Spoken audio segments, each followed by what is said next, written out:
I am Jeff Foxworthy, and welcome to Gamekeeper Podcast. If you want to learn more about farming for wildlife and habitat management, then, buddy, you are in the right place. Join the Gamekeeper crew direct from Mossy Oak Land Enhancement Studio as they discuss the latest wildlife and habitat management practices, news, and, of course, hunting. There's no telling what you'll learn, but I'm going to tell you, I bet it's interesting. Enjoy. We're live in 3, 2, 1. All right, well, welcome to West Point, Mississippi, everybody. Welcome to the home of Mossy Oak brand camo, the Gamekeeper studio, and well, we've got a really interesting one today. And welcome back, Bobby. Yeah, I'm glad to be back. We missed you last y'all week. Carried on in my absence and did a fine job. I think we did good without him. I don't know. I haven't really listened to it yet. He's the host of a new upcoming television program nationwide called Jesse Goes Hunting. Yeah. He's got a hell of a guide service. Let's please not do that. Lord, I was exhausted when that was over with. So. Yeah, so. Well, but you hung in there and got it done. Yeah, sure, we got it done on Saturday, the last morning, sure did. Well, we had our fingers crossed for you. She killed a pretty turkey. And that was a lot of fun, though. But I appreciate y'all letting me be They're all away. pretty, Bobby. Come on. Yeah. Every one of them. This one really was. We got to see this one fly down. You don't get to do that. Oh, too nice. often. Yeah. We were really Well, that's close. because you usually don't even let them fly down, right? Yeah, get them before they hit the ground. That's the best way to do it. Oh, Lord. Let's redirect this a little bit and get this off of me. So, guys, today we got Toxie sitting at the end of the table. That's kind of we're really excited about having Toxie. And thank you for dressing up for us there, Toxie. You got all dressed up. And This is my Sunday go to meeting t-shirt. But we've got Dr. Marcus Lashley. There he is. Yes. And we've had you on, you've called in a couple of times. Yeah, that's right. We've got you in, but you're from Got him hemmed up in Livingston, the which corner. we all have so much of an affection for. Yeah, And I grew up. You went to Mississippi State, correct me if I'm wrong. That's correct, yep. Yeah. He And checks all the boxes. So I've got a Yeah, question, though. He's from a place that I'm basically from, my home away from home, which from 4 years old up, I spent so much time there. And remind me of something. What's his nickname?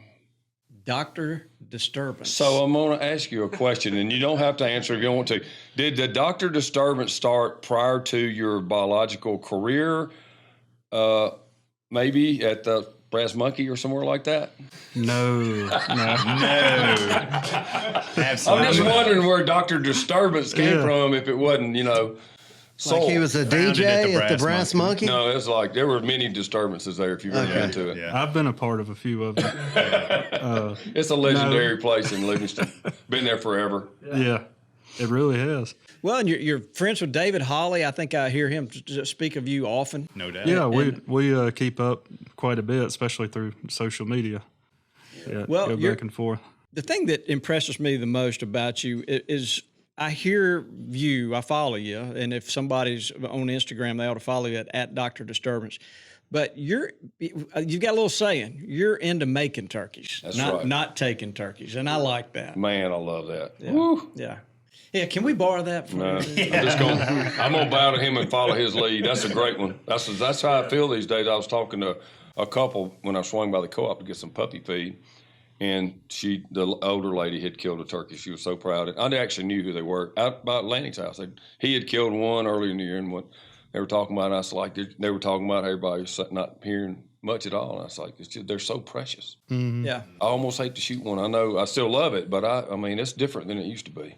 This is sure different. Just having them is so much. I mean, when you go 7 mornings in a row and don't even have a hunt, you start to go, I'd rather just have one to hear Yeah, start appreciating and just then hearing one. not That's worry right. about shooting one. So, I mean, it's just changed. So that's something you've recently experienced, 7 mornings in a row, right? Yeah, this year, yeah. Mm-hmm. That's incredible. And so earlier you were mentioning that some turkeys are not on a place earlier. Well, it was just one of our local game wardens who's really, really good and really has a lot of wisdom from being in that all his life and is passionate about this. Was just explaining to me as he keeps up with what's going on. He deer hunts right there on a place we have. It's not real big, but I let him deer hunt, and he's got some other property there to deer hunt on. And so he's real familiar with it. And he said there was 11 or 14, I can't remember, adult gobblers there just all winter. And then there's nothing. There was one, and no one's been there in a while. He's probably gone, succumbed to some kind of TSS poisoning from someone by now. But he was just saying a little bitty tract that I remember. I'm gonna call him names. Lanny can remember. Guy passed away and it sold a couple of years ago. That's a mile or so away, maybe, and surrounded by wide open. And the guy's got he's killed 3 or 4 and got 4 or 5 more still gobbling. It's like 100 acres, which for this part, maybe in the Midwest, but for around here is amazing. And he just said, I've walked and been around all these properties and I don't see any turkey sign. It's all concentrated right there. And the only difference I can see, because there's all kind of great nesting habitat, there's nothing on, but there's no hogs over here. It's right across a road, and there's just no hogs that they hadn't taken up there yet. Where they were all winter, the turkeys were on my places in the drainage, and you would think that'd be the best place, but it's just in the last 2 years they've inundated it and completely taken it over. And he went in there checking 2 days ago and said, here's your problem, I'm sure. And there was 2 fields. I think it was 20 in one and 30 in another one, right there by each other. And pigs. Yeah. Wow. That's not the kind of disturbance that you like, is it? No, it's not. I've done a little bit of work with pigs, and I don't want to do any more. Those things, man, they tear up everything. Yeah. I just don't think I think it changes everything. I'm not sure they can prove they're like eat the nest as much, but I mean, I know they're not leaving any mass food left, and I just don't think they want to be around them. Up my other place I have that's all up, it's a couple of miles of that drainage south of there. Y'all are familiar with that. It's void of turkeys, and I'm sure maybe someone picked a few off, but we just don't see them anymore, and it's just completely inundated with hogs. Well, so sad. I think an important point about that, they don't have to eat the nest to cause some real issues with turkeys. Yes. The competition alone is problematic, especially, you're coming into the new year, coming into turkey season. Mast is pretty important still for turkeys. And if it's all getting sucked up by pigs, that's not good. No. They also carry all these diseases. I mean, there's all kinds of reasons that they could be a big problem. And I don't know, I'm not sure we can tell on nest predation unless the nest completely vaporizes. It could be hogs, because I could always tell when in the early days of hogs, when I was scouting for bow season, you could tell if deer had been eating acorns or hogs, because if the hogs eat it, they cap and everything is gone, especially the bigger white oaks. And if it was deer, they split the hull, spit them out, eat the middle. So you could tell if there was just a bunch of caps and that's it, they'd fallen from the caps and no acorns, no hulls, then it was hogs. So they eat everything. Well, they sure do have the same hangout in the spring, and I can see the hogs being aggravating enough to where the turkeys just decide to adapt and go hang out on an upland site. But the pigs typically, they hang tight on those little bottoms and drainages. Well, they're digging all that stuff left from the winter out still. It's still good. Even if it's half rotted, they'll eat it. Yep. So I don't know. I think it's a food thing. It makes sense. Yeah. Yeah. Well, it's not trending in a good direction. Well, the one place, we have a place in Knoxville County we've been leasing for 25 years, and there was a good many turkeys on it, but it had a lot of hogs.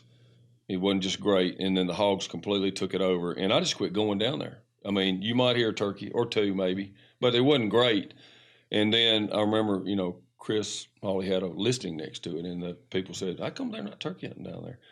And he said, "Well, there's so many hogs." He said, "We heard 6 or 7 over there." And so I went down there, and that's actually Bandy killed his first turkey with me there.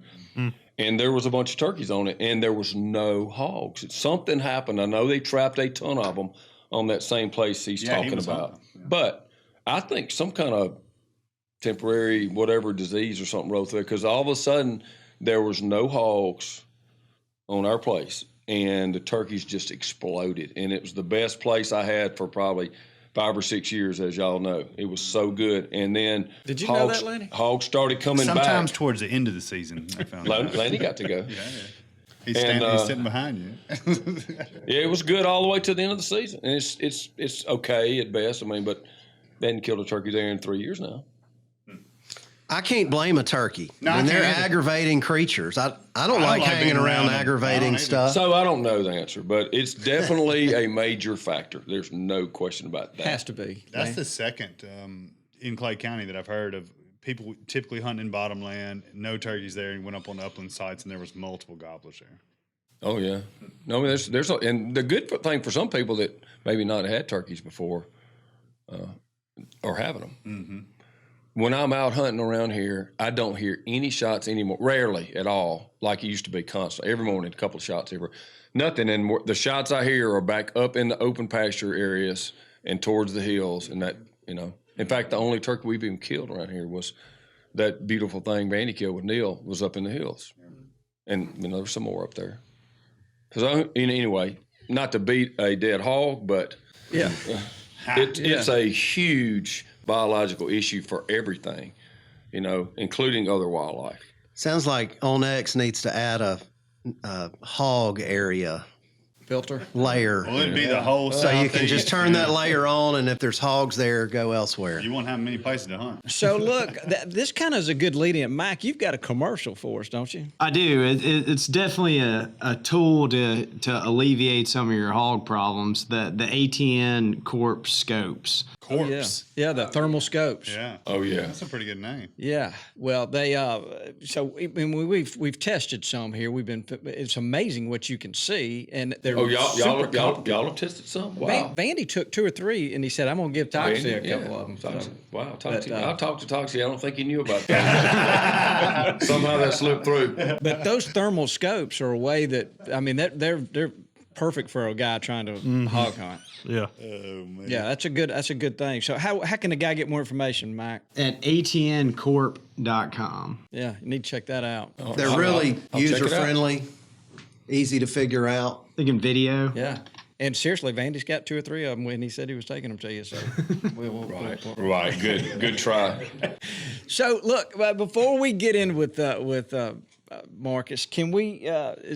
There's one thing I wanted to point out. Did y'all see the state record catfish was caught a couple You days know ago? I did. It Yep. 131 pounds. was a giant blue.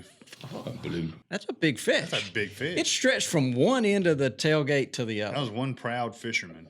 Yeah. Buy stock in a hush puppy company right now. You know they ate that thing. I mean, I'm just going to say it. Who would eat something that old? I would. I would. You would eat a blue cat that old? Well, I couldn't catch a catfish like that and it die. I mean, not eat it. Yeah. Right. That would be completely Yeah. disrespectful. So, in my opinion. no, you're right. So, you're right. so what does old have to do with if it's either good or it isn't? I mean, you just always hear people say, if a fish is over this size, and it probably ain't worth So it. you don't eat 200-pound tuna when they come in? I know I do. That's different. Oh, okay. Same thing, only different. Well, Kinda. congratulations. The guy's name is Eugene Cronley that caught the fish and fought him for 40 minutes. And shattered the record. Wasn't the old record like 112 or something? 95 pounds, I think. That is, it's just Golly, huge. That's great. Yeah. It's a monster. Vicksburg. Natchez. Natchez, And that's my where the bad. previous record was caught as well. So. Yeah, I bet your cuz knows about those big catfish down there. Probably. Yeah. He knows. All right. He knows about the fillets, I can promise you. Yes, he does. He sure does. So, look, let's get started. And Dr. Marcus Lashley, thank you for being here. Absolutely. And I failed to mention you've got the University of Florida Deer Lab. So that's at UF Deer Lab, I think. Is that right? So you guys are doing a lot of studying of wildlife and figuring out ways, but it looks to me like you are really interested in turkeys and hens and nesting. Oh, yeah. And creating that kind of habitat. And anybody that says I'm more into making turkeys than taking turkeys, that's you. Yeah. So what's been going on with the recent study you had? Yeah, so, some of the making turkeys instead of taking turkeys is not on purpose. I'll have to say that. Well, you took one this morning. I know. Hey, tell us that story real quick. It sounded pretty good. You killed one this morning, didn't you? Yeah. So, when my alarm went off and I woke up and it was just a god awful storm, thunder. I could hear it just beating down, and I just went on back to sleep. And then I woke up about maybe 7:30, and it was kind of drizzling a little bit, but it was calming down. I could tell it had moved on. So I decided to get up and get out and see what was happening. So I went and got in a transition into a bottomland hardwood area, and I knew that there were turkeys in the area. We had been seeing them around there, and nobody was speaking.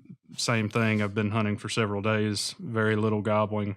We've seen a few birds in some fields, but just no gobbling.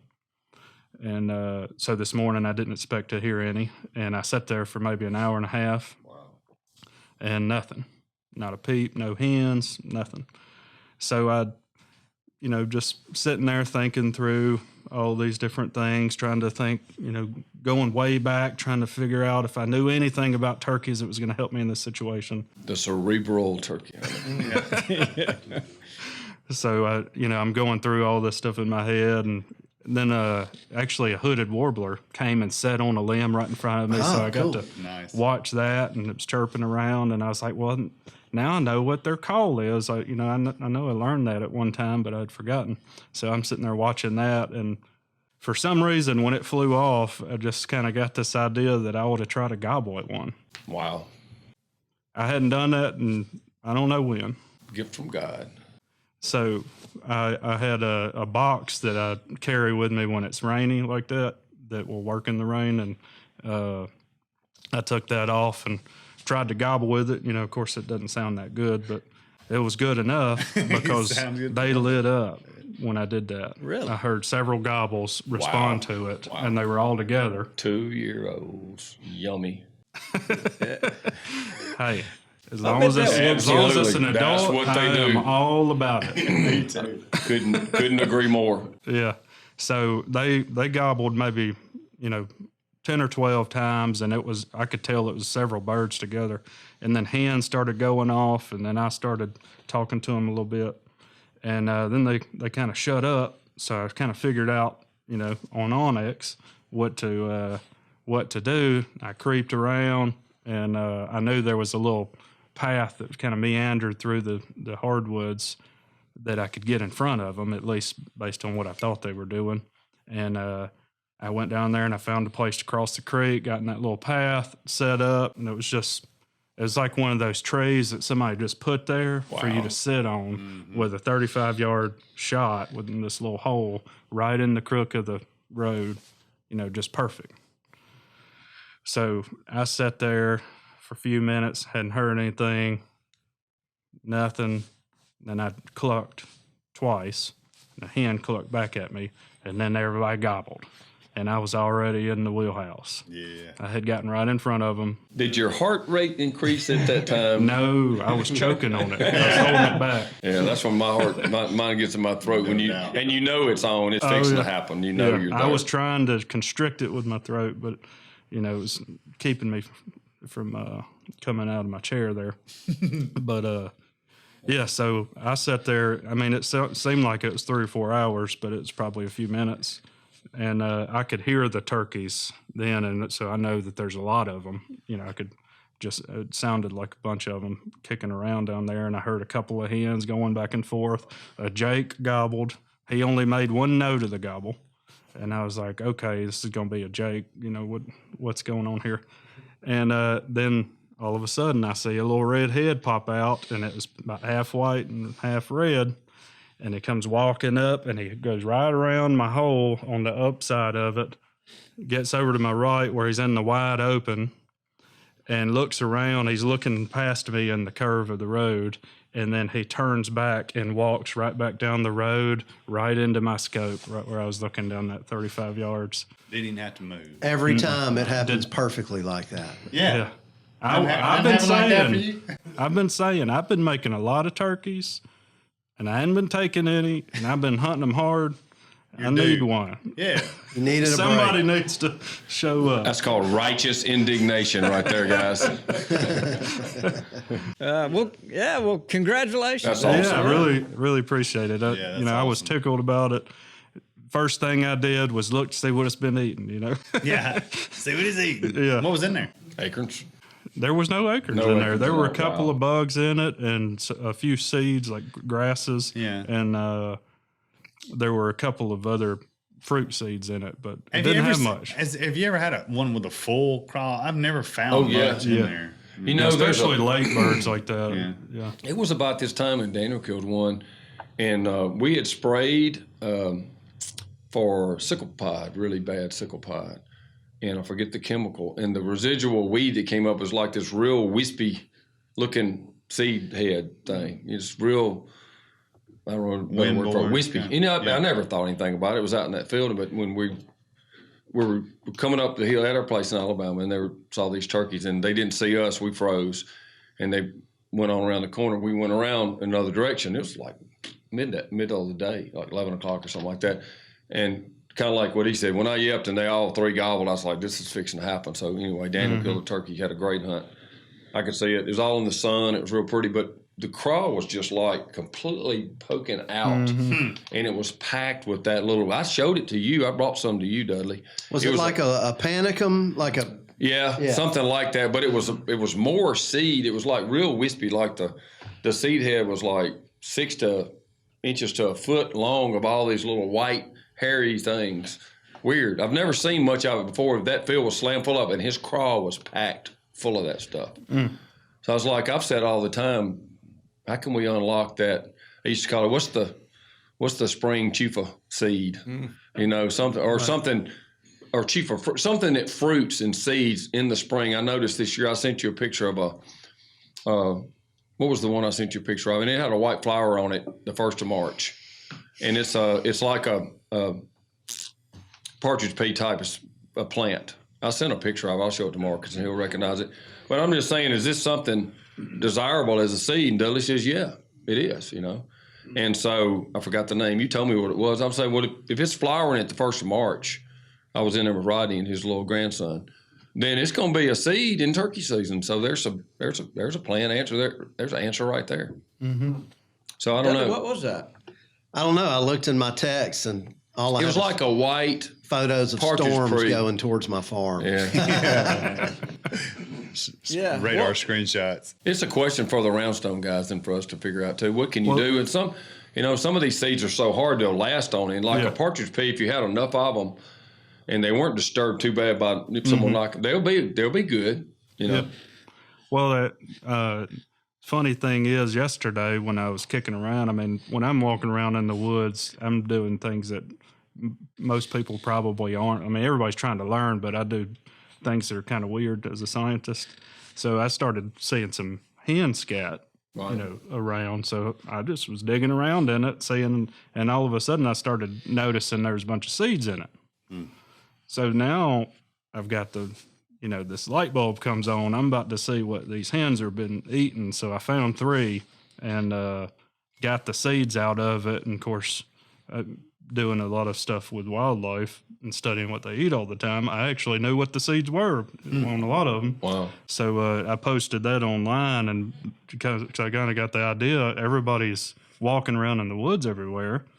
Just send me some pictures. I got people that work on identifying seeds all the time. Right. We'll figure out what it is. But that, that's exactly what you're saying. Yes. Like, they're eating a lot of fruits off of forbs and different vines and things at this time of the year that we may not even be thinking about. Hey, this is Toxie Hayes with Mossy Oak. Hunting and fishing, game keeping, and taking care of the land with my family is my life. And I'll be honest with you, the one app that I'm on every day and use more than anything is OnX. It literally has changed my life. From property ownership to roads, everything to do with understanding the land better. I even use it to plot acreages all the time. Every function I could dream of. Use coupon code Mossy Oak to save 20% on your next OnX subscription. Trust me, you'll be so glad you did.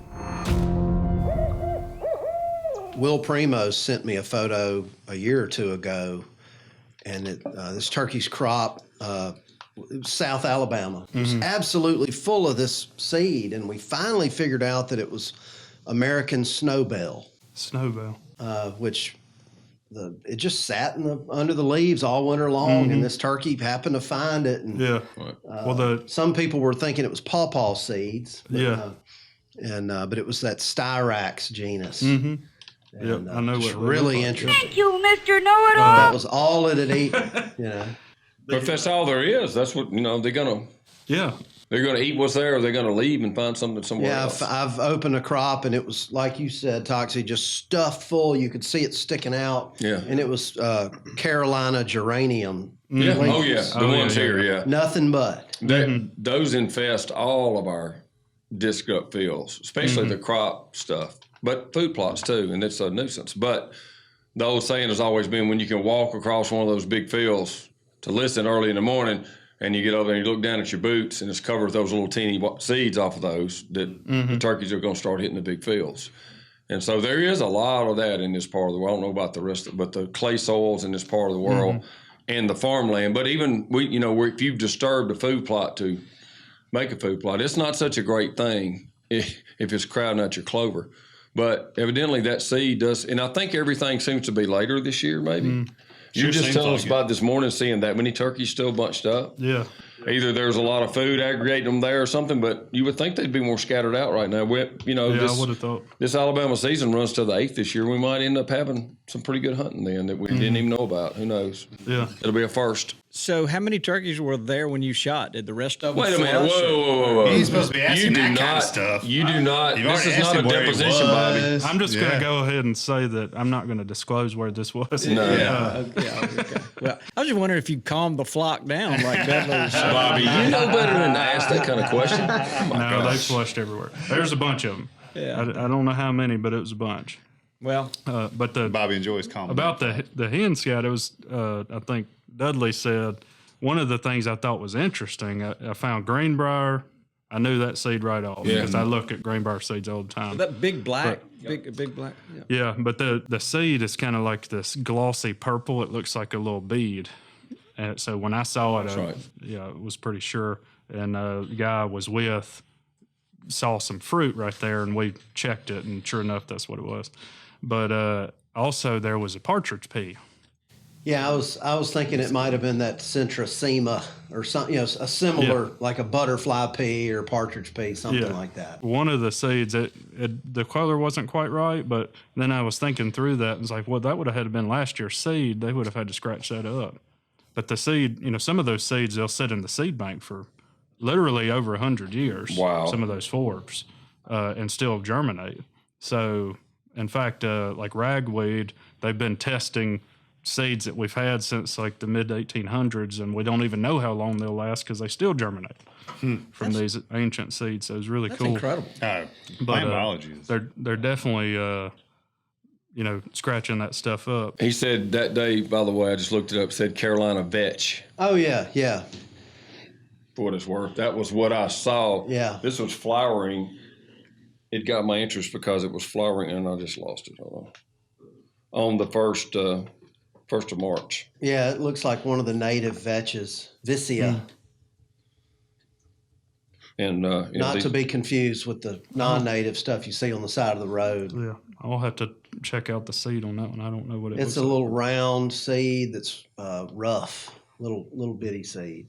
Thank you, Mr. Know-It-All. Thank you, that would be Mr. him. Know-It-All. So that picture was from the 1st of March, and I was It like, never gets old. if that seed it makes is palatable and attractive to them and nutritious, it's going to get a seed out in the springtime. Yeah. It's going to, as soon as it warms up, that's a seed right there. So anyway, it was in the middle of down on Harmon Lake, and that big mature hardwood stuff too. So it doesn't take a lot of sunshine either. Something else I was seeing a whole bunch of was partridge berry. They're in, Is that a little fruit. red? Yeah, it's a little berry, red real fruit. close to the ground. Yep. Partridge berry. And and the turkeys, the hens were eating that. I don't know if they were eating it, but they certainly will. Yeah. Good try, Bobby. You tried to It's a catch him. shade-tolerant plant. Yep. Not too many shade-tolerant plants out there. Yeah. It doesn't seem like it produces a lot of. No, it pretty typical only to see one fruit per plant even. Yeah. But there'll be enough of it that they're certainly coming around eating it, and that's why it has the little fleshy fruit on it, just to get stuff to eat it. Why A aren't lot we of those growing that seeds at are- native? Not to be confused with partridge pea. Yeah. Partridge berry is Michela, I think. Yeah. Michela repens. Michela. Ooh. Yeah. Thank you, Mr. Know-It-All. Tomato. Lanny, are you? What are you checking your email? No, I'm looking at all this stuff they're saying. I'm looking at pictures of it. Like, I didn't know that's what that was. Yeah. And like, I'm asking Dudley, why aren't we growing this stuff? You've got mail. Add it to the list. Yeah, we need to grow some of this stuff. All right. Well, let's. Partridge berry. You've got a nesting story, or project that's going on. What's happening there? Well, I wasn't I didn't do the project. It was actually my mentor was one of the people, Craig Harper, and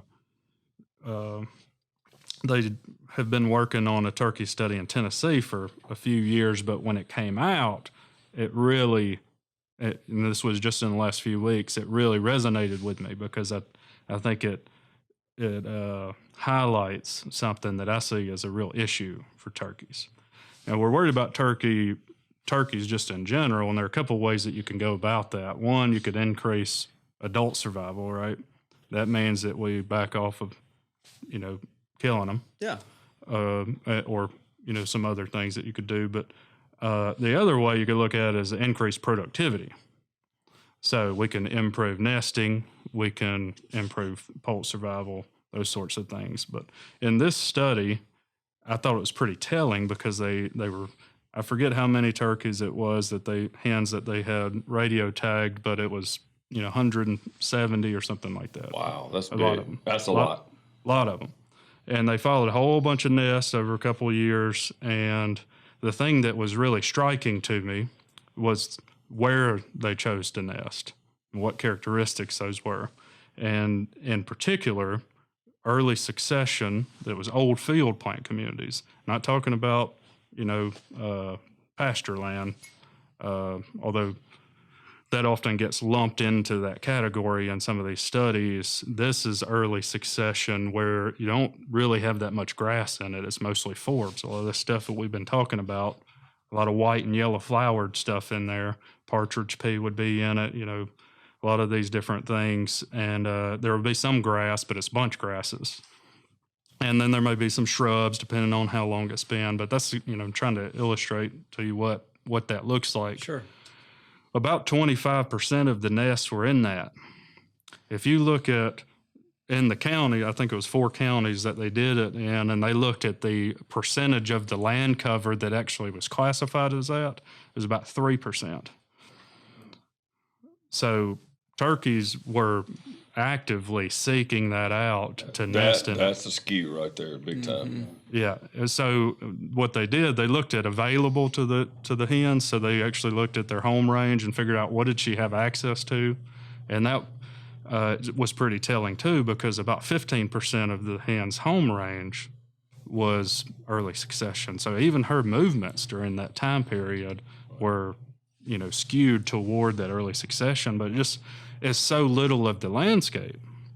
So the other vegetation structure that was really important to them, they called Shrubland, which is just a little bit later in the early succession, right? So we're getting some more shrub encroachment.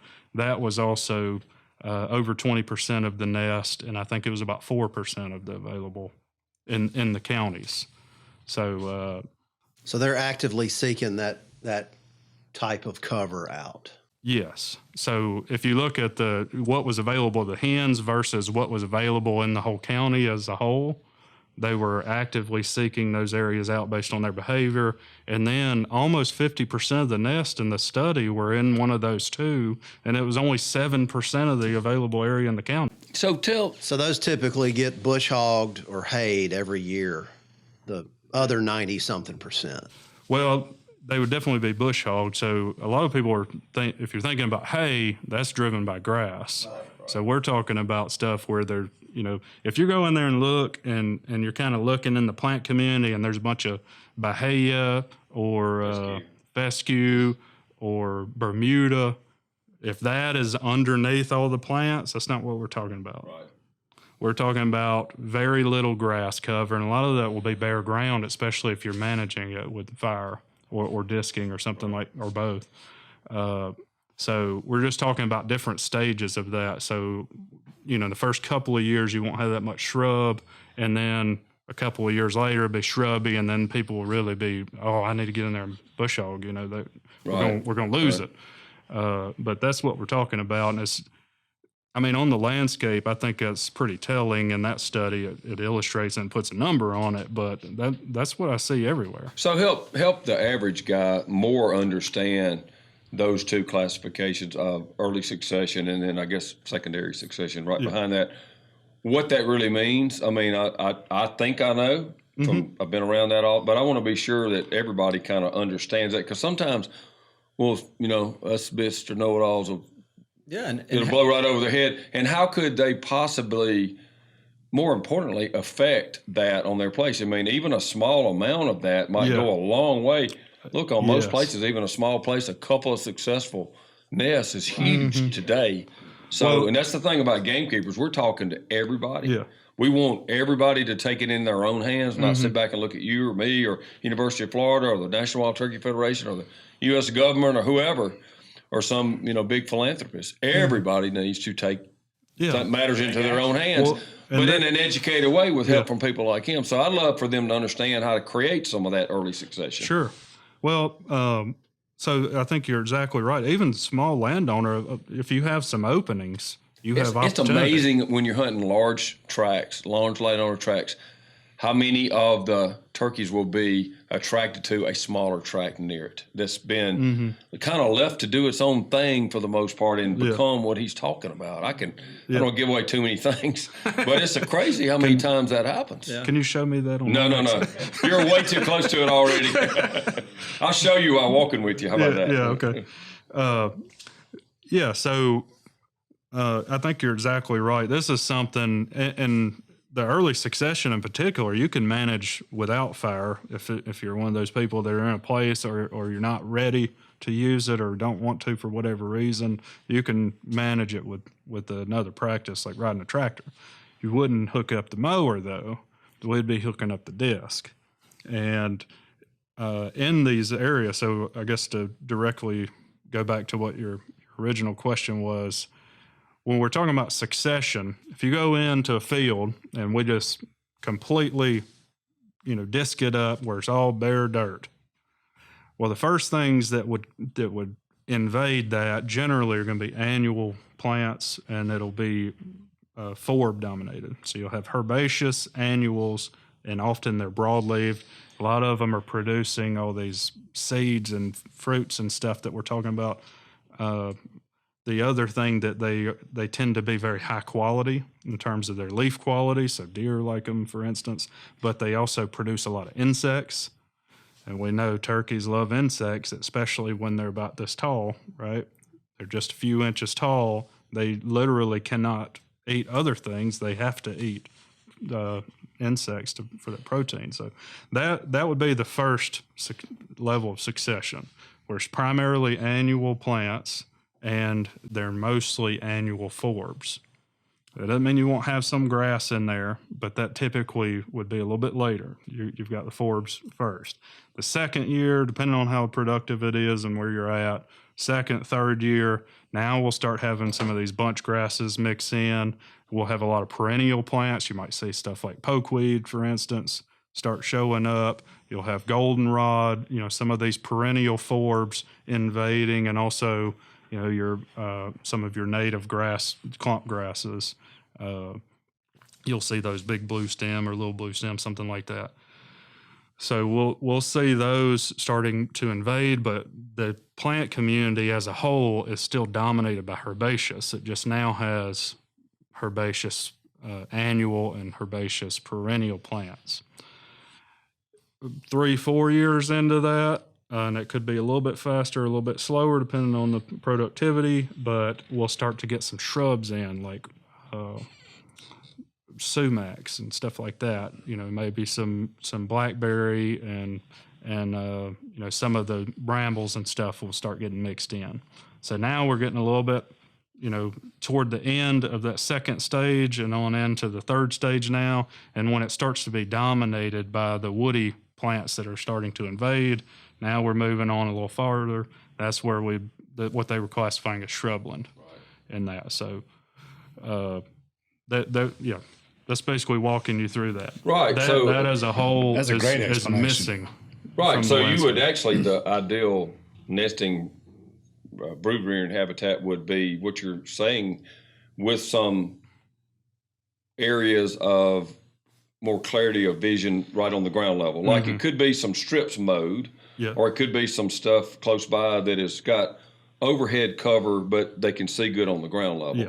So, that's the very, very important thing, especially in the first 10 days of life. Yes, absolutely. They have to be able to navigate on the ground, and you should be able to see dirt in there. So it shouldn't be grass. I've noticed probably 7 or 8 years ago, we thinned a large portion of pines on the place I have that's got more timber than anywhere else, so we won't call any names. But and waited a while, and then began to burn. And we don't burn everything, but we burn every year, no matter what, even if it's just to say we did. And we burned a lot this year, but I will see a big areas of the blackberry that you won't walk through it in a pair of briar pants. Yeah. And it's just almost like up to head high. I mean, if you walk through there to try to get to something, it'll scrape your face off. It's so, but if you get out on the ground and look through, I mean, Polks could have no problem running through it. And I feel like it's great brood rearing stuff because there's no way a hawk or something could get through there. Now, maybe a bobcat could catch it or something. I don't know. But even then, it's just like a maze that a little turkey'd have no problem getting through and hiding real quick. But then other stuff, especially a human, could not get through. And I kind of like that and don't want to bush hog it or kill it or knock it back down myself. Even when it burns, it's still there. It doesn't burn up, you know. Well, that's one thing I really love is when you burn through that, you still have a lot of overhead structure. That's what I like. Most people think, oh, we've just wiped out all the cover. Well, that's not necessarily true. If you're burning that kind of stuff, you often will have a lot of really great cover, and then you have little cooked blackberries and bugs laying around everywhere under that. And this is the kind of stuff that when you and your buddies are preparing for fall food plots, and you show up and there's 2 tractors cranked, and instead of going to your fields on the way, you end up just clearing little logging deck openings and thinking you're making your place prettier and easier to hunt. But in reality, you're getting rid of some really good brood rearing habitat. Especially if you're mowing. Yeah. Mowing tends to do some things in terms of the plant community. You're removing all that cover, but you're also promoting plants that are not desirable in that to return in it. Those perennial grasses in particular, you're kind of lopping them off. They're all laying around, all that debris and everything. There's no bare soil. And then those plants will end up dominating. And that's not necessarily what you want. You want some of that mixed in, but the forbs are often the thing that's limited. And that is where what you'll lose with mowing. And that I can't stress enough how important this type of structure is on the landscape. And that the Tennessee study showed it. They followed the nest success, and those nests performed better. And if anybody wants this, just send me a message. I've been sending the paper to everybody that asks about it. It's open for anybody to read. Happy to give it to you. And I can't remember exactly what the numbers are, but I believe it was about a 2% per day. When they were in the highest quality nesting cover, there's about a 2% per day increase in survival rate of the nest compared to the worst cover, which would have been like open, pasture land if they nested in it. Say somebody wants to create this on their place, and they have, granddad turned over more than he turned over one of his cow pastures that he always said, that's my pasture. You can't do anything with it. Well, now it's yours. You can do whatever you want. So how do you convert that to that type of cover? So if it's been Bahia, Bermuda, something like that. We'll just go with Bahia. That's so common in our part of the world. With Bahia, you're gonna have to kill the Bahia. So is that a Mazapir? There's a couple of different things you could spray. Clethodim would get it until it gets too tall, wouldn't it, Dudley? Clethodim will kill it. It's a grass selective, but it's one of the tougher ones. And I talked to some of the local state agency guys on this. They're really good about it, and folks that are in this state can reach out to those guys. There are a couple of them that are exceptional with field conversion like this, but you basically need to prep it. You need the grass to be really growing, and you need to use one of a few chemicals. Clethodim could be a really good one. And you want to spray it when the grass is actively growing. And you're probably going to have to do it more than once. So once you do that, though, then you can burn that off. and that immediately will start this thing. And if you were to burn it, even if you couldn't kill it everything, but you could burn that off prior to the nesting season, it would probably be what you're talking about to get a poult raised, and then you'd have to fight it again if you didn't eliminate it. But at least the burning would prepare it much better for that season. Exactly. You would definitely be much better off with that than you would have been by just leaving it in Bahia. So we had a lot of areas that we inherited, and I say inherited when we bought some property, that had that old, I guess they call it old Kentucky fescue, and it chokes out everything. Big, heavy bladed. Yeah, that shiny, clumpy grass. Real waxy, heavy. And I mean, it's actually not great cattle grazing stuff. It's so tough. But it's definitely worth nothing to deer. And turkeys and poults can't get this. It was like a death trap to turkeys. And so we would spray it, and we just used Roundup. So spray it, and I've told Greg, he's in charge of everything now, spray it, disc it up. The first time we sprayed it, it was still dead. We burned it. And disc it up, let it come to life. Do it. And we did it 3 times in the course of summer. Let it come to life, let it get 6 inches tall. And some kept coming back. And finally, the last time, he rounded up it again, and we put it all in clover. And it's been like 6 years now. And it's still the most beautiful clover you've ever seen. Because it was great clover ground with that clay soil right there, perfect pH. You know, we fertilized it a little bit, but it could have done it on its own. But it converted all that, and we just took the one summer to get rid of it. I don't know how many times you got to spray it to get that.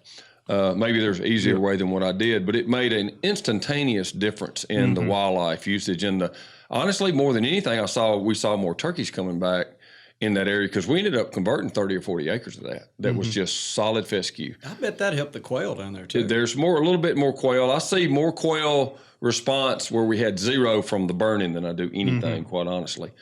But I'll say the deer quality jumped significantly in just a year or two, because there was and I'm sure it helped bugs that they could catch and get through. But it's just cool to see, especially. And I'm a big crow in advertisement for non-typical clover, but it's literally changed my places like no thing I've ever planted before. So I'm going to keep talking about it. And, like we've got that local WMA, there was some controversy about it. We talked about it in the podcast, but one of the first things they did when the state got Black Prairie WMA was they did a fescue eradication program. Yeah. And it turned that place from a 0 into a hero, practically overnight. I don't think people understand the value of that cover type and how rare it is on the landscape now. It used to dominate it, and now it's pretty rare. And with something like fescue and Bahia, they're a little bit different because one's a cool season grass and the other one. So you might do the fescue stuff late in the year versus the Bahia, but when you're disking in particular, one of the things that's really conducive to this is when you're planting in the fall. That's when you would want to be disking anyway to promote a lot of the good stuff that's going to be there for the upcoming turkey season. And in some cases, you can even plant something in your fall plot and then let it get messy. And the turkey use of that, where you have a bunch of things that you didn't plant, but they're native forbs that are invading those plots, a lot of people want to go in there and mow them. Like goldenrod, stuff like that. Yeah, you've got all these things, and the structure of that stuff invading just increases the value of the plot for turkeys. Yeah. And some of that stuff actually is no big harm to your clovers that you're trying to grow, because honestly, the biggest invasive, unless it's maybe giant ragweed or something that, cuckaburs, I don't know, something with big leaves shades it all out. The grasses are the big evil to choke them all out. Some of that native fescue or some of the stuff you're talking about. So, some other stuff in there. I mean, one of the great partner plants we've always talked about is a little bit of wheat or an oat, but not a lot. Yes. So it grows up, dies off, and you got all those little seed heads and a little bit of cover and shade with that clover, and it's perfect for raising turkeys. With that's with the soil disturbance, especially if you go a little bit later on the wheat or whatever, that dies off, and then you get this flush of native forbs because of that soil disturbance to kind of invade that. And that structure is much more usable for turkeys, especially, when you get a little later in brooding, the insect production and that's just so high. So that's really good. Another thing that I commonly run into with people when we're talking about this is people have their pastures and they don't want to give that up, or they don't want to give up their food plots or whatever for this succession. But we're not talking about having to convert the entire field. Absolutely. You can take a little section of it, especially, one of the wood lines that, maybe you've got a part of it that because of the woods being on the edge, it doesn't grow as well anyway. Set those aside and just think of those as your early succession. And if you can mosaic that in with the stuff you're planting, man, it is a turkey production machine if you have that early succession. Diversity. I was just thinking the whole time, hearing him talk today. Diversity. I was thinking about, you thin some pines, and so now you can burn that. Well, I think myself, the worst thing you do is burn all of that, because there's nothing to prevent or protect from overhead when you first thin them. It's not canopy, recanopied back out. So patchwork it. Yep. Like the food plots. I know, if you got a 5-acre field, you want to plant every acre in something to draw a deer out. But you might even see more deer if you make some diversity out of that. Let some disc it and let it come up natural, and the next area be a big patch of clover, and then have something else going there. But he keeps going back to that diversity that we're missing today. Well, another thing that's beautiful about this, if you have that early succession in it, and man, those places are really easy to burn when they're surrounded by green fire breaks, which are your food plots. So would I'm trying to make notes and make sure I understand this. So would a guy? Thank you, Lanny, for me. So we're recording it, aren't we? Yeah, but about the fourth year, that third or fourth year, do you go back and then redisc that again to start it all over? So it depends on what's missing in the landscape, and I think you hit right on it, that you need diversity. The thing that is missing all over the place is that early succession, and the shrubland's okay. So you can have, ideally you'd have different levels of it, all accessible. So another thing that we don't ever think about, I never hear anybody talk about, these little poults can't thermoregulate very well. Yeah. I just learned that our pups we just raised. That's one thing we had to be conscious of. At our kennels, they can't thermoregulate for 6, 8 weeks, really. What are y'all talking about? Thermoregulate? They can't. Your body temperature is 98.6. They can't regulate their own body temperature. So that's why I remember when I was a kid, and Dr. Speak from Auburn was one of the pioneers. He said when you have that cold, wet weather in May, we lose so many poults to whatever they die from. They thought colds and viruses and stuff, but that's what he's saying. They can't. Yeah. And most people go right to cold, and that is a big problem. If they get too cold, they die. Right. But they also die if they get too hot. Yeah. Mm-hmm. So the hen is going to take the poult out in these early succession areas, and if that is a pasture that's nipped down to the ground, when they're less than 10 days of life, they may overheat and die. Wow. I mean, they can die really fast. So you want that bare ground with that overhead structure. And we're talking, these plants may be knee high to waist high.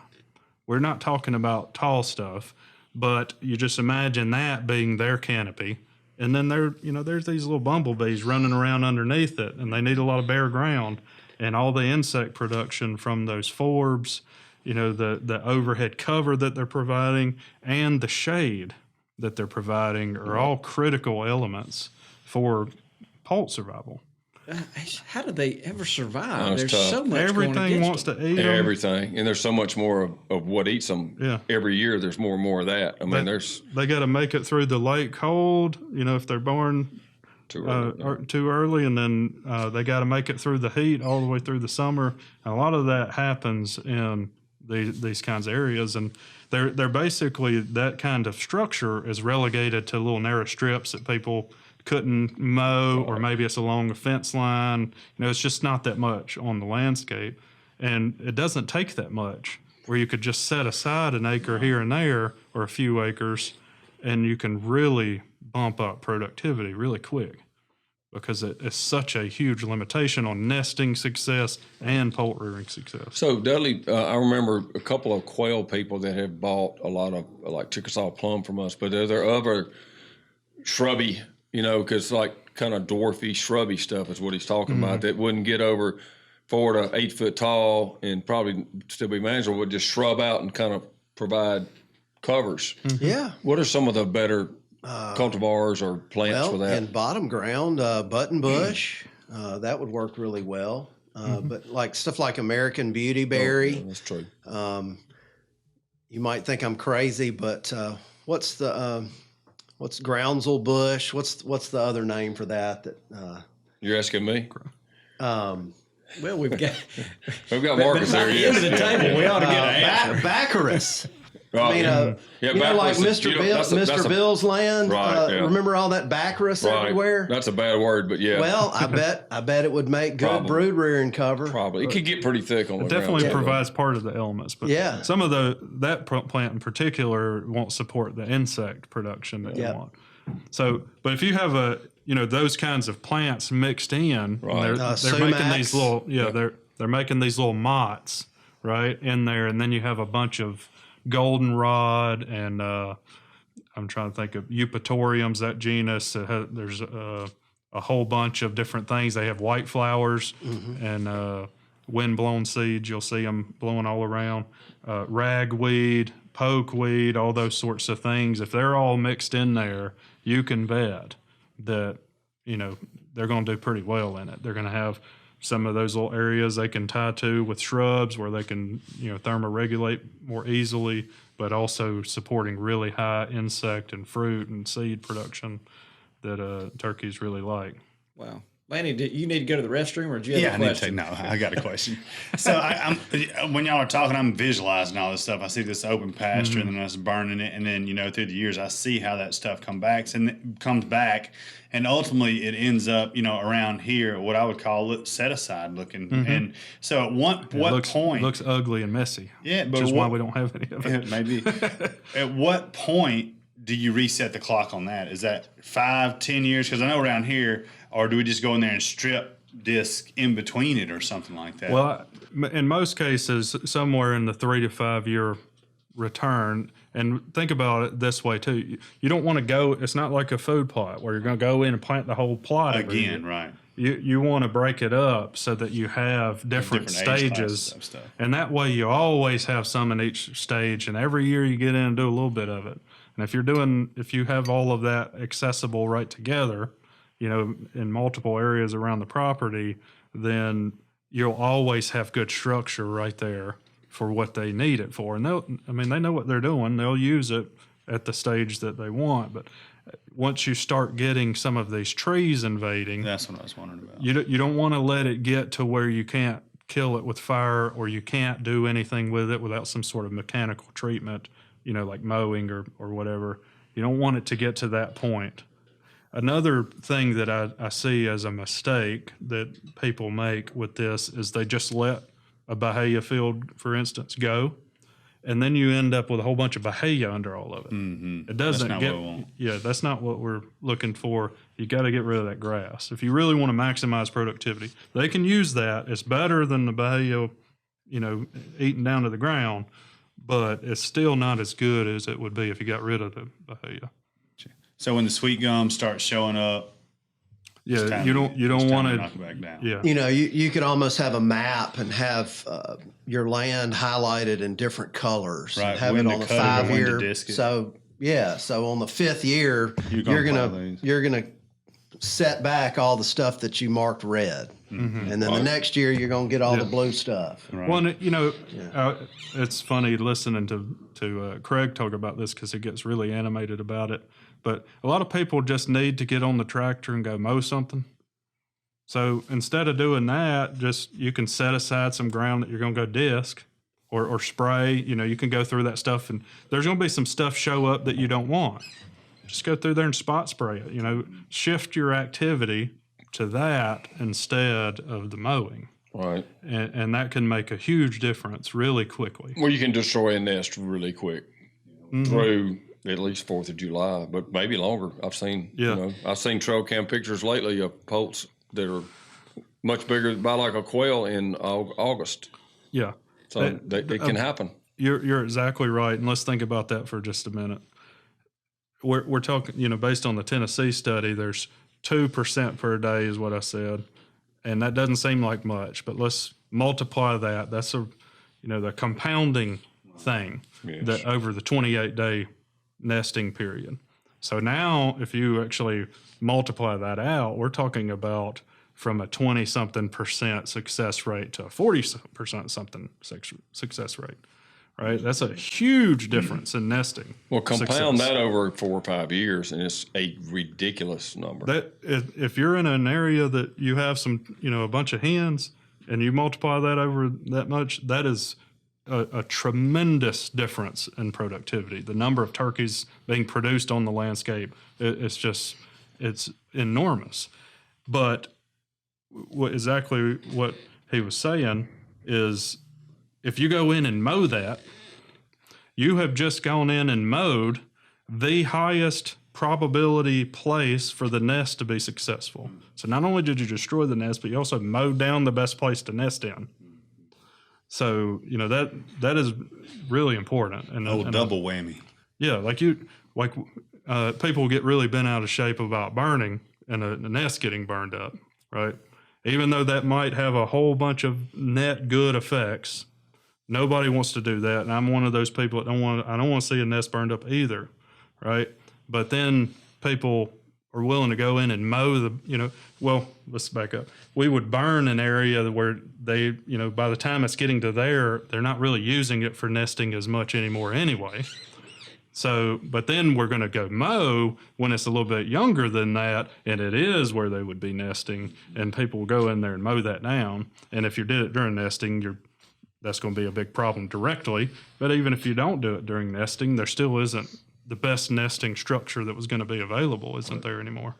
Question for you made me think about something else that's a little off topic, but it related to this, is road systems. Because it reminded me that we kind of have a golden rule on my stuff or my farms is no bush hog until after 4th of July, unless you're 100% certain that what you're doing is like a leftover crop field or something. Yeah. But we have tried to, over time, without spending too much, slowly establish bigger right-of-ways than the road. So maybe 50, 60-foot right-of-ways. And I know you're wasting a little timber growing ground and all too, but is that do you want to grow adequate? Trees or turkeys? Yes, right. That's exactly. And I can answer that question. I mean, I love trees, but turkeys come first. Yeah, I do. Yeah.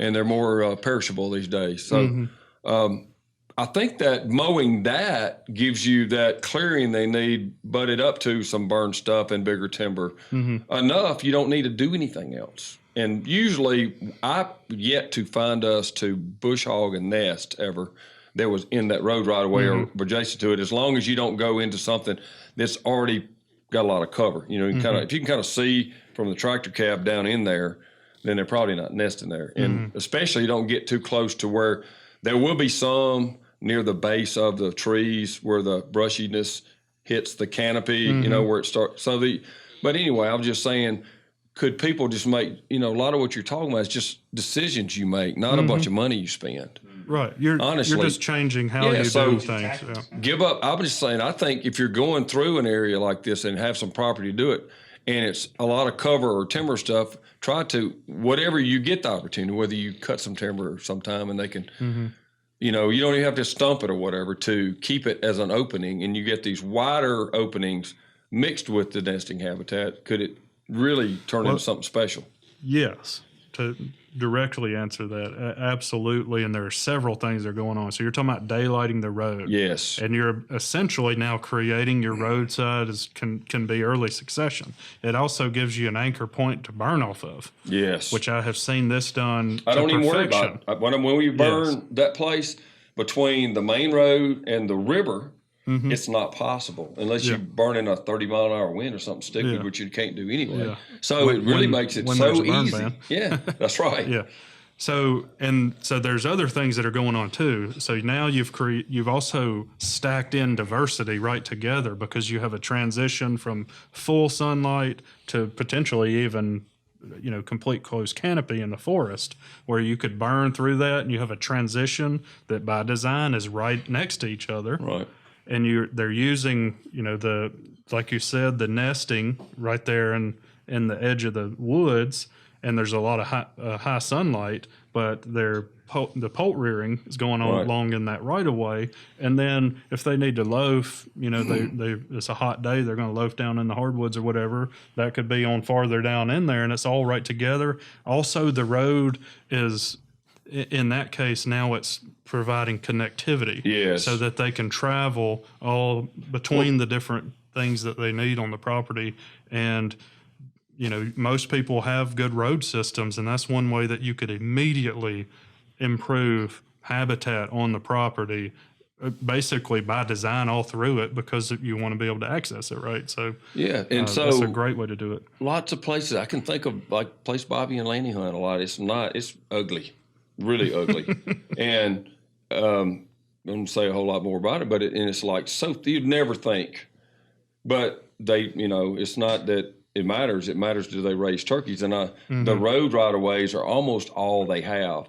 But those big, long strips of openings are enough to give them something open. Yeah. Because it was just the 1 acre food plots here and there from log decks. It wouldn't be enough. Those road systems where y'all hunt are the key to that. Yeah. And, of course, you do have, the second thing is you've got constantly some kind of clear cut, and I'm sure they're attracted to that. But I guess my point I was trying to make, so people around the country listening, and please back me up, because I'm freewheeling it, and I lean to your wisdom. But if you're cutting your place and you're clear cutting, do yourself a favor and prepare to be a bigger road right away running through it, because when that grows up the first couple of years, it's beautiful nesting habitat. And that'll go away with time. But if you give the bigger road right away and manage that just a little bit bigger, so from just barely a 25, 30 foot road, you can barely get through, double, triple the size of that. Yeah. Just making that decision could explode a turkey population on something you think might not even have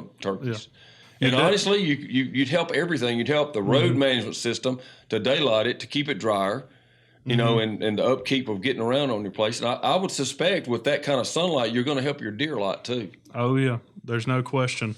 And you definitely, the wider you're willing to go, the better. You don't want it to be just this narrow strip of good stuff. Yeah, right. You want enough sunlight getting in, but you can treat that the same for each species. Deer are going to be attracted to that high forward production during the summer when they're growing antlers and lactating.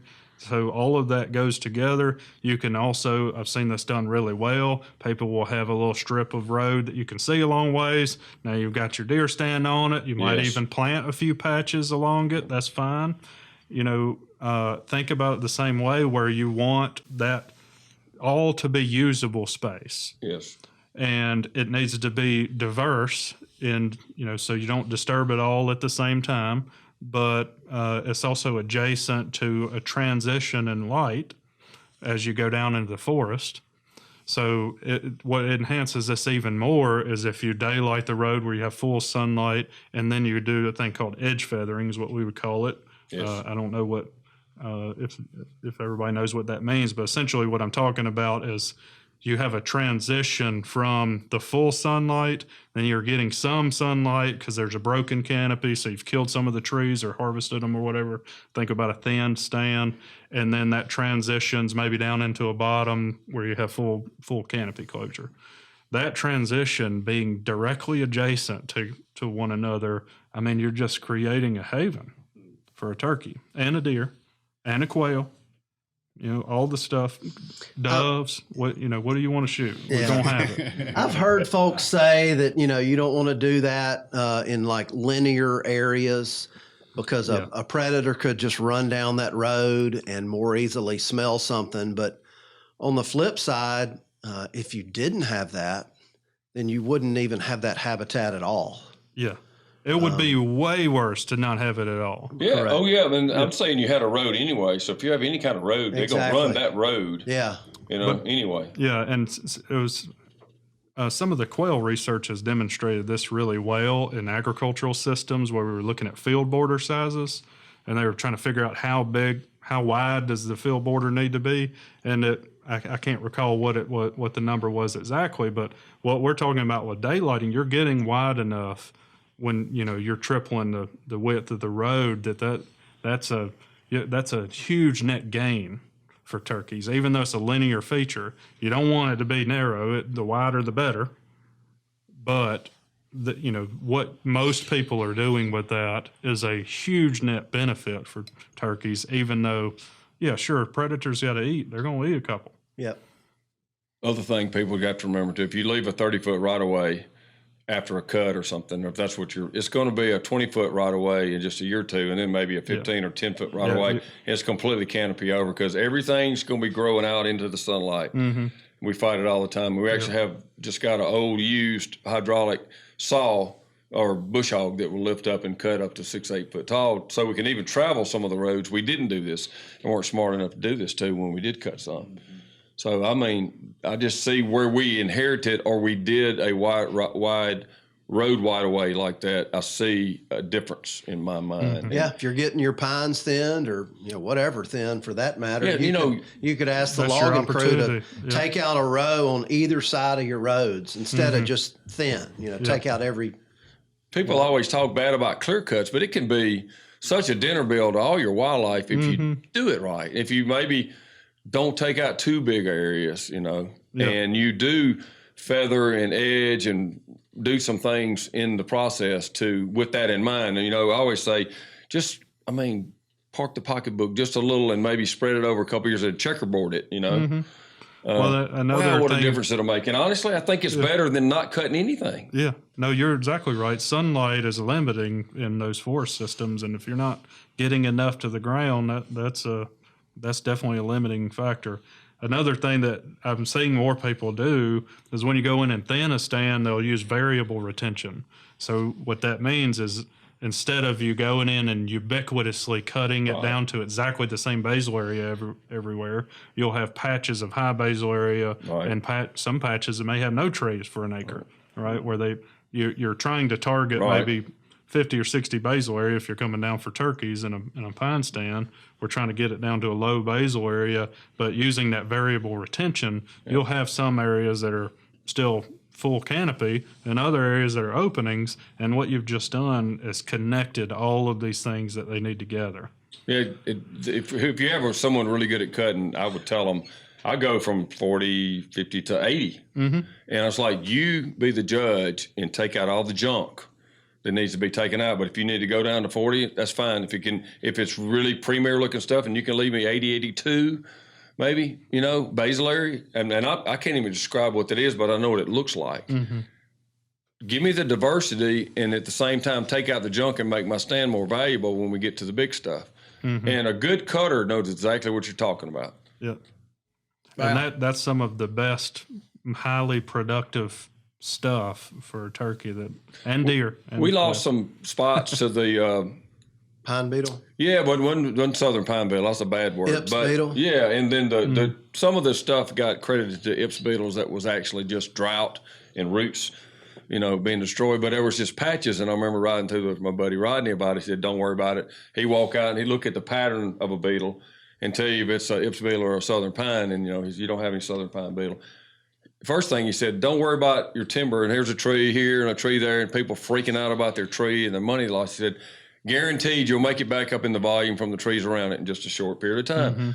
But he said, don't mess with it, because leaving that alone is going to create a little oasis of wildlife stuff all through your place. Forget about it. Be glad it happened. It's not going to cost you a dime, and you'll have So I didn't even worry about it. You know? But I hadn't seen Toxie this excited since Mississippi State won the World Series. Well, that's not that long ago, Bobby.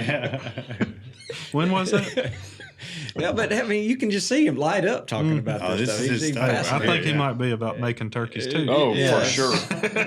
For sure. And I mean, I've seen things that you can validate when you have someone like this here. And so, he's probably being polite, not to put me in my place on some of it a little bit, but it's just one thing to do a quantitative research study which validates or not stuff, but then when you see results or not too.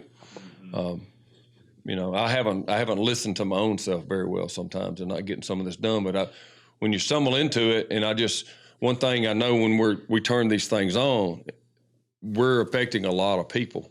So we have the responsibility to a lot of people that are affecting habitat. It's not some kind of selfish, we're in the wildlife business deal. It is our life's calling to affect this in a positive way. So I get excited when we can get things out, and a guy could, if I can understand it, I imagine most of them can understand it, and take matters into their own hands, and that's when I get excited. So, Marcus, what is there anything else that that you need to explain to us about this nesting that you think guys can help improve their property? The kinds of grass that are all over the landscape, you know, they're fine for an adult turkey to run around in and strut in when we're looking at them, and I love to watch them in it. But you know, when we're talking about making turkeys, it's not in grass. You know, we're making turkeys in young cover types that are full of these forbs in particular, and that is just the mindset you need to get in. Do you want to make turkeys, or do you want to see turkeys, or do you want to do both? There's no reason you can't have some patches of great strutting area. I'm not talking about going in and getting rid of all of it. I'm just saying you need to have a patchwork of these high productivity areas, and it's just not that common. And if you don't get anything out of it other than that, that is something that you can create that will increase productivity. It looks messy. You got to get past that in your head.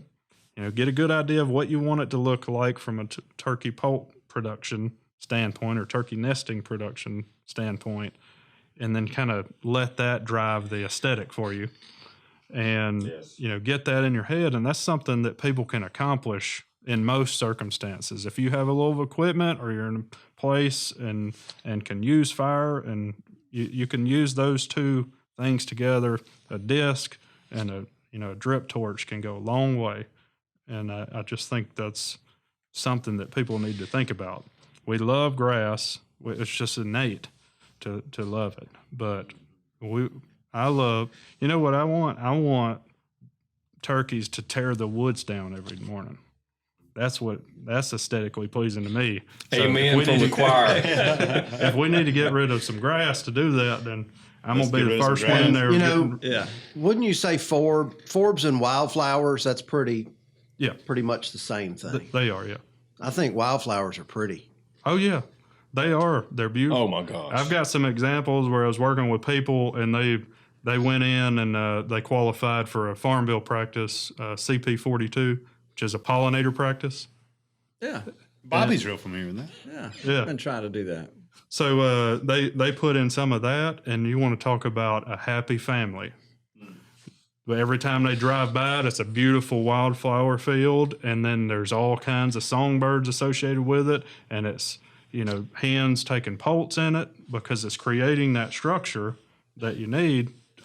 Quail do really well in it, and then you're maintaining it with that recurring disturbance. So, so like that long driveway going to your cabin that you used to have to mow every other time you go to your farm, you could just let it come up in forbs or supplement it with some wildflower seed and have something pretty to look at. But and it's as beautiful as it gets. I mean, it's just a wildflower field. Yeah, that grass is nothing. That kind of structure is excellent.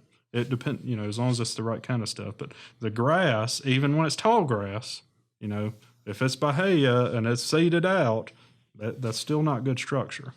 The thing in that study that was really telling to me about nest success, one of the most important characteristics wasn't actually horizontal structure. So it wasn't like looking through and whether or not you can see it if you were sitting on your knees, you know, looking at a predator's view on the ground. It wasn't actually that. It was overhead cover. And there are lots of things that'll, like I'm sitting here, I'm going to use this thing as a punching bag if y'all get me excited. So that overhead structure, it protects from predation, but it also, you know, there's probably some thermoregulatory thing going on. But, you know, you're not going to get that kind of structure without the forbs, that's my point, or in the shrubs, you know, when they're first invading. So we're going to, as a follow-up within the next 2 weeks, I'm going to put pressure on Dudley to publish something on this topic and some ways people could affect their place. You know, because it's more than just forbs, although that's the thing we hear more and more today. I'd like for us to publish how long it takes you. I think we've done a lot of that before, but, you know, crystallized by this discussion, it's a good time of year for people to think about doing this stuff. And what, you know, just, you know, I can't afford to do this or what, you know, do a little at a time. Honestly, probably doing breaking it up into 5 years is better than trying to do it all at one time. Yeah, So, you don't want to do it all at once. but you're right. You've heard me on this podcast before talk about the wildflower piece, but we hadn't really planted them as much. There's some there we planted, but just from a lot of them you don't need to. the burning and the stay off of the bush hog for no other reason than to let them all go to seed again, and then it creates this again, especially in the prairie soils. Golly, that's just crazy. Starting now, but it's around the 1st of May through late June. It's just like going to a garden place or a tourist attraction for wildflowers. And I have fallen in love with spending time doing that because I get it from my mom. She was a wildflower nut all her life too. Yeah, you can come by it honestly. So Some of the interesting thing, some of this history stuff that I'd been reading through here in the past couple of months from Bartram and some of the memoirs of Daniel Boone, they're talking about literally turkeys in every tree for hundreds of miles in every direction. Boone went across Kentucky to the river and said that turkeys were never out of sight. They described that as this open landscape, and then this open forest structure, and they also, a lot of the writings talk about how there were these beautiful meadows of flowers underneath sparse trees. And we're talking about a savanna type of structure. Right. Yep. And think, that's exactly what we're creating is what we've been talking about. You've got a whole lot of light getting to the ground, and it's not all, it's not 100% light everywhere. Some places it is, but it's mixed in. You got patches of trees everywhere. And then it's just all these forbs, which are wildflowers, and it's beautiful. And it produces lots of turkeys. So we need to do a Gamekeeper television show with you and let you take us to a place that you've been managing that's got this habitat the way you're describing it, so we can show it to people. We could take him to a place that he's going to show them how to do it. Bobby, that's a good idea. Yeah, kind of, maybe we could find the Ponderosa. No, he's not talking about the Ponderosa. I don't have enough room over there to do any of this. No, I'd be more than happy to. But I think maybe people would somewhere be close to interested where in he grew up. That could be good. this spring, late April. Sure. Bobby, how about tomorrow? Well, I just enjoy. I can see the twinkle in your eye. You're very passionate about this, and it's a big part of your life. I mean, you live this every day. it is my life. Yeah. Yes, completely. Well, I grew up hunting, loving every minute of being in the outdoors. That was fostered by all of my family, and that drove me, my intense curiosity, probably to an extent that's weird to some people, the kinds of stuff that I do in the woods, like I was talking about. But that has driven me all the way to what I'm doing now, where I literally think about this stuff all the time, and I'm trying to think about how can we, what do we need to do to make everything good where turkeys are tearing the woods down or quail or deer, I'm thinking about game. How do we make that happen and then go and measure it and do it on, put the science to it, and then how do we get people to do this once we figure that out? It's the nail on the head for what we believe in, because I say it again, just what gets me so excited is to help people have a life of abundance. Mm-hmm. Think about that. So it's exactly what he's talking about now. His particular passion is wildlife, and especially turkeys, but a bunch of wildlife. And he's very, very wise and educated himself and studied and learning. He's trying to give that back. But we're trying to do that too, together with people like him. And I do get real excited when I feel like we've got a message that can really make a difference. It's one thing to get a message out there that's kind of interesting and cool, and I shot something over, but when you're making a difference, literally, in the stuff that's going to be here when we're gone, even that gets me excited. I'm really interested to hear about where the direction this turkey stamp takes us. Yeah.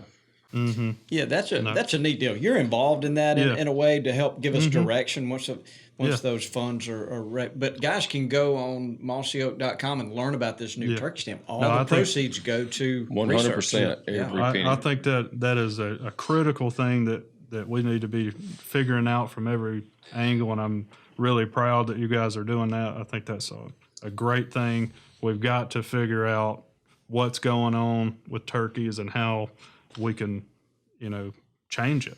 We want everybody. And, the other thing we always laugh about, not telling each other where the turkeys are, and you don't want to share this podcast with all your neighbors because then they're going to have turkeys. No, we want all of our neighbors producing turkeys too, right? Absolutely. We need to be sharing this information because if everybody starts doing this stuff, then everybody's making turkeys.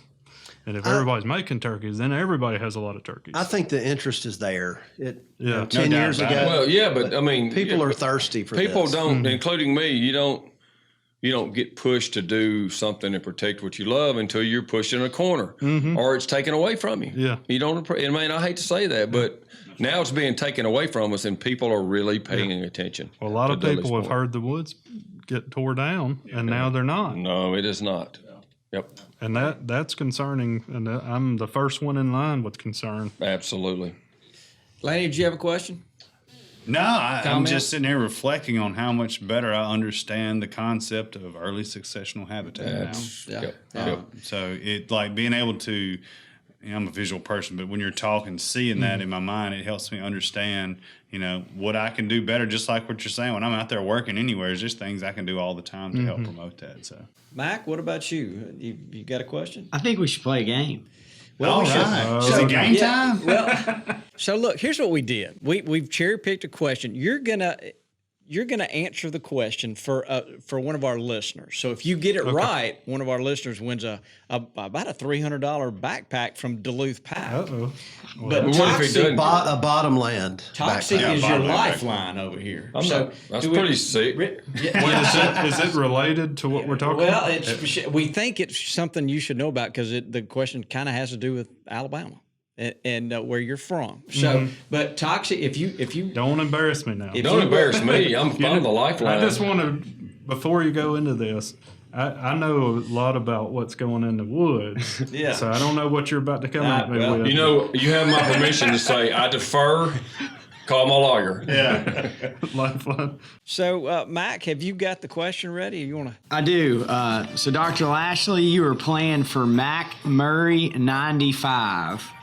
And you're playing for a round duffel Gamekeeper edition Duluth pack. And the Murray fella gave us a review. That's how we got. He did. He gave us a good review, and that's what keeps this thing going. So, I mean, you could give us a good review, and you can get entered to win. On Apple or Spotify. Exactly. If Marcus gets the question. Yeah. And it's But just to be clear, I can defer. yes, Absolutely. Toxie is your lifeline. Okay. And look, this Duluth pack, if you go to duluthpack.com and look at the Gamekeeper collection, it's unbelievable. And this thing's like, if you bought one, it's like $280, I think.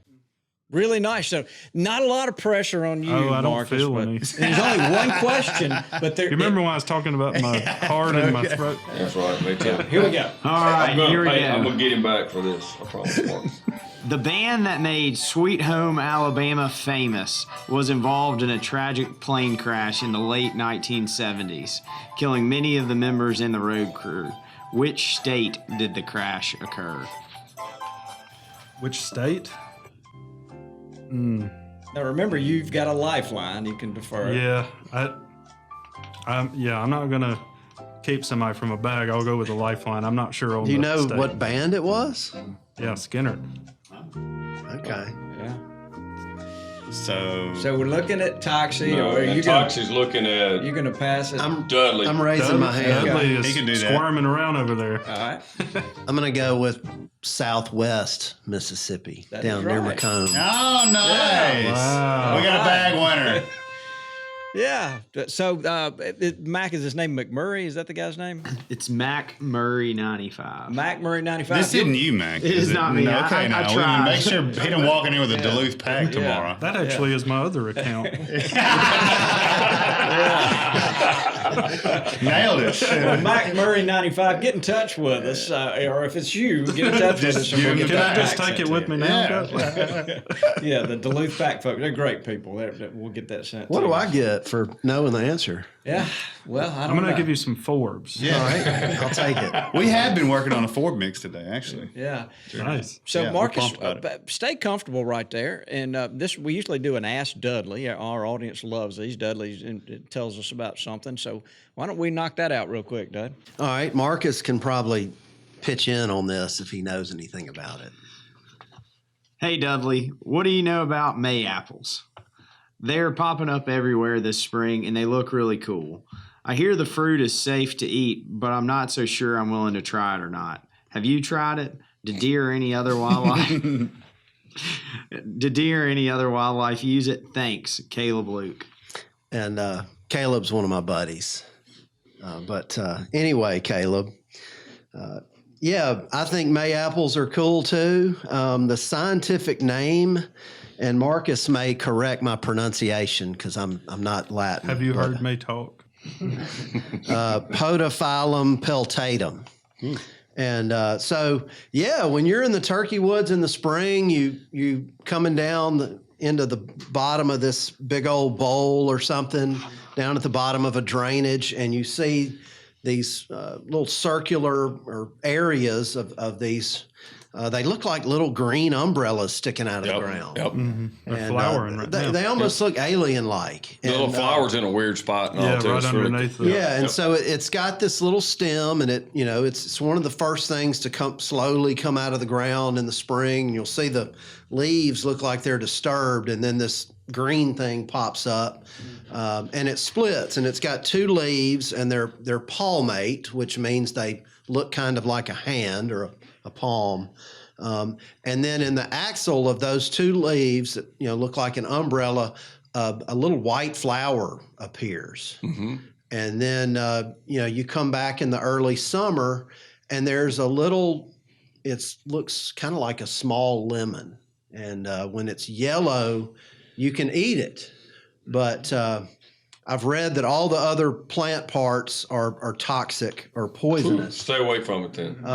But if We do not recommend eating any parts of the plant. I've read several publications from good sources that say if you remove the seeds, you can eat the fruits.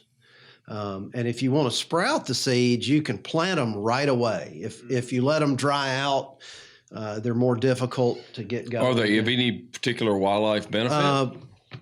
I've seen, and I've read this to verify that these like long-tongued bees, like bumblebees, will utilize the flower even though there's no nectar. And the plants can pollinate themselves. But it's just clonal colonies that come back from this network of rhizomes every year. Yeah. And then I also read, and I've seen photos of box turtles eating the fruits. Mm-hmm. And they say that that's one of the ways that the seeds are spread. Mm-hmm. And, they go through the box turtle's body and they poop them out somewhere. And then the seeds come up. If you get a little bed on in front of you, I happen to know where somewhere, and they can get the right height for a pretty good little turkey blind if you sit plop down by a tree. Yeah. And they're like 2 feet, 3 feet tall, and you can just see over the top of them good. And in my opinion, they're really good at just hinting that it might be a good turkey area, because you usually find them in similar spring habitat that turkeys frequent. It's rich, deep, well-drained, but moist soils, high organic matter. That's just usually down in a bottom or in the bottom of a cove. Coincidentally, this morning, Not bad. I was sitting and I was admiring the flowers on this plant, and then I succeeded just after that. There you go. And if you're a forager like myself, this is pretty broad, but that's a good place to start if you're looking for morels. If you see May apples popping up, it's likely to be a decent morel site as well. Wow. Good Thank stuff. you, Mr. Know-It-All. Yeah, Dudley, that's thank a you. good Always one. educate us. You got more? Well, I wrote a few things down, and I'm You wrote a I'm thesis? just double checking, but yeah, that's about it. Okay, well, good. Well, Marcus, we really enjoyed having you. Absolutely. It's been a lot of fun, guys. Yeah, you're- Oh, my I really gosh. appreciate it. Yes. Please come back. Yeah. What can we do to help you now? Is there anything? Give him another excuse to drive up here next week. Buy some more of those Hey, stamps. I'm all about excuses. Yeah, buy some more stamps. That's helping the turkeys. Yes. Yeah. That's what we need. Well, we certainly appreciate you saying that, and appreciate what you're doing for the turkeys and quail, and educating people about disturbance and burning and all that. You're on a good mission. Yeah, I appreciate that. Yeah, so it's really good to have you sitting here and to hear all this come straight out of your mouth. So Toxie's been excited. I know Laney's got to go. Dudley, we'll stay here and visit with him. But thank you so much. And is there anything else we need to hit or No, we need to get mention? him home before the fun gets here. We're good. I just looked at the radar. We're good. Yeah. Storms are coming. Four Wednesdays in a row. Yeah, it's pretty Yes, crazy. It really is. So Maybe it'll blow some turkeys in here. why don't you say goodbye, Dudley? Goodbye, Dudley. Get us out of here, Mac.